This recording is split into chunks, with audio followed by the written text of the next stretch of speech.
sa Pilipinas. Pang kumita ng additional income using your cellphone at nasa bahay ka lang.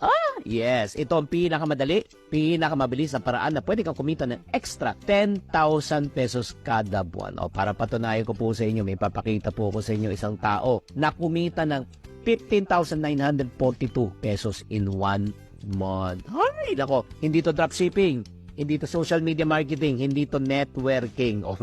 Hindi mo kailangan ng espesyal na kaalaman, kailangan mo lang sundan. Itong ituturo ko yung step-by-step guide para ikaw ay kumita. Handa ka na ba? Number 1, mag-download ka na ng TikTok app at mag-create ka ng sarili mong account. Number 2, gumawa ka ng TikTok Shop. Yes, paano ba kung gawa ng TikTok Shop? I-click mo lang itong tatlong icon na ito nasa TikTok account mo. And then punta ka sa creator tool.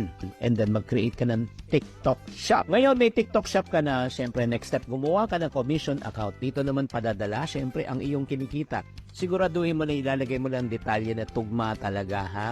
Yung pangalan mo, yung bank account mo, or let's say yung GCash number mo, kasi dito mo mawi-withdraw ang commission. And mind you, once na ginawa mo yan, hindi mo na siya pwedeng palitan. And then number 4, ano na gagawin mo? Syempre, maghahanap ka na ng mga produkto na talagang babagay sa inyo, gusto mong i-promote.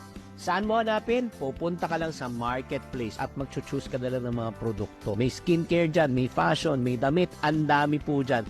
Hanapin nyo ng babagay sa inyo. Gusto mo pang kumita